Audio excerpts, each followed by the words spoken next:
Meet the Cathys, Eric, Catherine, and their 3 adorable children, Alden, Caroline, and Emma.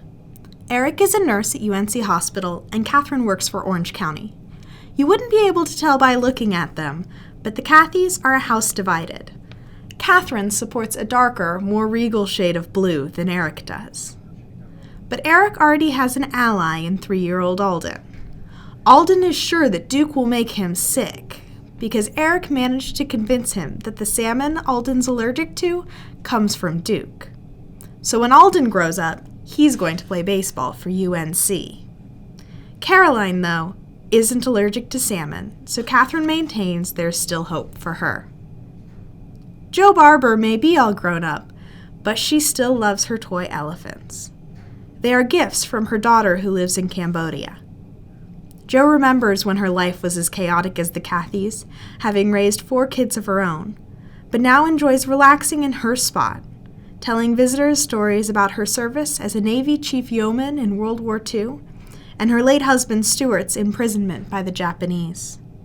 It was in the Navy chief's dining hall that Jo met Stuart, and though Stuart always joked that Jo was the pursuer, she figures that the resulting 57 years of marriage were well worth her efforts.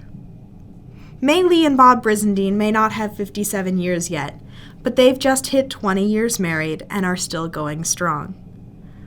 Their 3 children may all have flown the coop, but they definitely still managed to fill their days. May Lee works with her aunt and cousin at a flower shop and enjoys singing in her free time.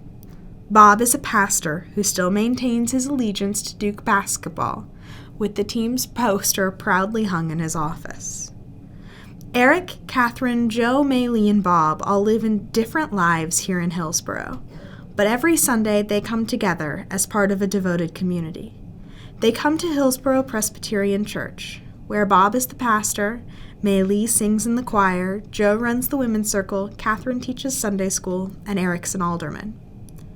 The cemetery that surrounds HPC dates back hundreds of years and is home to the graves of Revolutionary War heroes and a signer of the Declaration of Independence.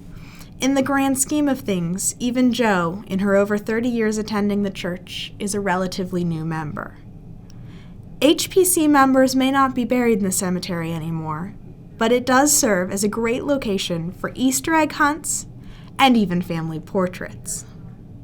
Inside the church, the services are full of scripture, songs, and prayer. But most importantly, they include a call to service even after everyone walks back down the aisle and out of the church. The idea is simple. Faith and prayer are visible both inside and outside the church.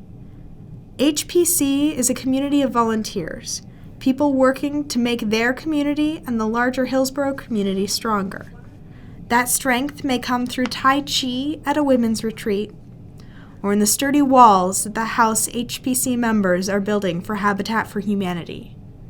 But it's always a community activity. Strength also can mean the emotional strength that friends and faith provide. The men, women, and youth of HPC find fellowship not only in the larger community, but also separated into the smaller fellowship groups. The women's group meets for tea to discuss what's new in their lives and reminisce about their youth while examining childhood photos.